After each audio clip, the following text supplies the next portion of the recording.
ಇನ್ನು ನಾಯಕತ್ವ ಬದಲಾವಣೆ ಬಗ್ಗೆ ಸುಮಲತಾ ಅವರು ಮಾತನಾಡಿದ್ದಾರೆ. ಯಾರೇ ಸಿಎಂ ಆದ್ರೂ ಒಳ್ಳೆ ಆಡಳಿತ ಕೊಡಬೇಕಷ್ಟೇ ಅಂತ ನಮ್ಮ ಪ್ರತಿನಿಧಿ ಜಗಿನ್ ಸುಮಲತಾ ಅವರನ್ನ ಮಾತನಾಡಿಸಿದ್ದಾರೆ. ಬನ್ನಿ ನೋಡೋಣ. ರಾಜಕಾರಣದ ಸ್ವರೂಪ ಅಂದರೆ ನೀವು ಅಂಬರೀಷ್ ಅವರಿದ್ದಾಗಿಂದ ಕೂಡ ನೋಡ್ತಾ ಇದ್ದೀರಿ. ಈಗ ಹೇಗೆ ಬದಲಾಗಿದೆ ಅನ್ನಿಸ್ತದೆ ಅಂದರೆ ಒಂದು ನಾಯಕತ್ವ ಬದಲಾವಣೆ ಆಗಿರ್ಬೋದು. ಸಿ ಎಂ ಸಿದ್ದರಾಮಯ್ಯ ಅವರು ನಿರ್ಗಮಿಸಿದ್ದಾರೆ, ಡಿ.ಕೆ. ಶಿ ಅವರು CM ಆಗ್ತಾ ಇದ್ದಾರೆ. ಈ ಸಂದರ್ಭಕ್ಕೆ ರಾಜಕಾರಣದ ರೀತಿಗಳ ಬಗ್ಗೆ ಹೇಗೆ ಹೇಳ್ತೀರಿ? ಇದು ಒಂಥರ ನಾವೆಲ್ಲರೂ ಅಂದರೆ ಎಕ್ಸ್ಪೆಕ್ಟ್ ಮಾಡಿದ್ದೆ ಅನಿಸುತ್ತೆ. ಯಾಕೆಂದರೆ 2 ವರ್ಷಗಳ ಇಂದನೂ ಇದೇ ಒಂದು ಮಾತು ನಡೀತಾ ಇದೆ, CM ಚೇಂಜ್ ಆಗ್ತಾರಾ ಇಲ್ವೋ ಅನ್ನೋದು ಆಗಿದೆ. ಅದು ಪಕ್ಷದ ಒಂದು ಅವರ ಹೈಕಮಾಂಡ್ ನಿರ್ಧಾರ ಆಗಿರ್ಬೋದು. ಇದ್ರ ಬಗ್ಗೆ ನಾನು ಹೆಚ್ಚಾಗಿ ಕಮೆಂಟ್ ಮಾಡೋಕ್ಕೆ ಹೋಗಲ್ಲ. ಯಾವುದೇ ಸರ್ಕಾರ ಇರಲಿ, ಯಾರೇ ಚೀಫ್ ಮಿನಿಸ್ಟರ್ ಆಗಿರಲಿ, ನಮಗೆ ಬೇಕಾಗಿರೋದು ಜನಕ್ಕೆ ಒಳ್ಳೆಯ ಆಡಳಿತ ಕೊಡುವಂಥ ಒಂದು ಗೌರ್ಮೆಂಟ್ ಬೇಕು. ಅದನ್ನೇ ನಾವು ಎದುರು ನೋಡ್ತೀವಿ, ತಪ್ಪುಗಳಾದರೆ ಪ್ರಶ್ನಿಸ್ತೀವಿ. ನೀವು ರಾಜಕಾರಣಕ್ಕೆ ಕೂಡ ಅನಿರೀಕ್ಷಿತವಾಗೇ ಬಂದಂಥ ಸಂದರ್ಭ. ಸೊ ಹಾಗಾಗಿ ಈಗ ಈ ರಾಜಕಾರಣದ ಸ್ಥಿತಿಗತಿ ಮತ್ತು ಸ್ವರೂಪ ಹೇಗೆ ಬದಲಾಗಬೇಕು ಅಂತ ಕರ್ನಾಟಕದಲ್ಲಿ ನೀವು ಎಕ್ಸ್ಪೆಕ್ಟ್ ಮಾಡ್ತಾ ಇದ್ದೀರಿ?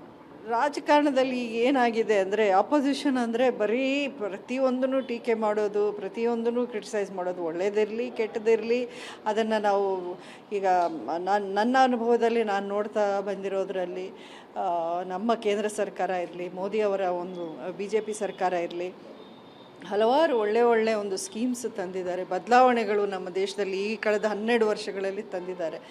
ಆದರೆ ಅದರಲ್ಲಿ ನಿಮಗೆ ಪ್ರಶ್ನಿಸೋವಂಥ ವಿಚಾರಗಳು ಇದ್ದೇ ಇರುತ್ತವೆ. ಯಾರೂ ಪರ್ಫೆಕ್ಟ್ ಆಗಿರೋಕ್ಕೆ ಸಾಧ್ಯ ಇಲ್ಲ. ಬಟ್ ಒಳ್ಳೆಯದು ನಡೆದಾಗಲೂ ನೀವು ಅದನ್ನು ಟೀಕ್ಸೋದು, ಅದನ್ನು ಅಪೋಸ್ ಮಾಡೋದು, ಅದನ್ನು ಜನಕ್ಕೆ ತಲುಪದೇ ಇರೋ ಒಂದು ಪ್ರಯತ್ನ ಮಾಡೋದು, ಇದು ನನಗೆ ವಿಪಕ್ಷಗಳು ಮಾಡುವಂಥ ಈ ವಿಚಾರ ನನಗೆ ತುಂಬಾ ಬೇಜಾರಾಗುತ್ತೆ, ಇಷ್ಟ ಆಗೋದಿಲ್ಲ.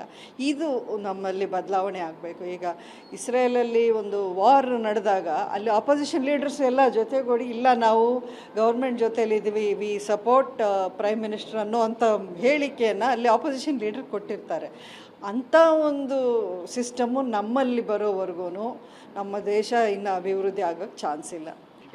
ಇದಿಷ್ಟು ಸುಮಲತಾ ಅಂಬರೀಷ್ ಅವರ ಮಾತಾಗಿರ್ತಕ್ಕಂಥದ್ದು. ಕ್ಯಾಮ್ರಾ ಪರ್ಸನ್ ಸಂದೇಶ್ ಜೊತೆ ಮಾಲ್ತೇಶ್ ಜಗ್ಗಿನ್, TV9 ಬೆಂಗಳೂರು.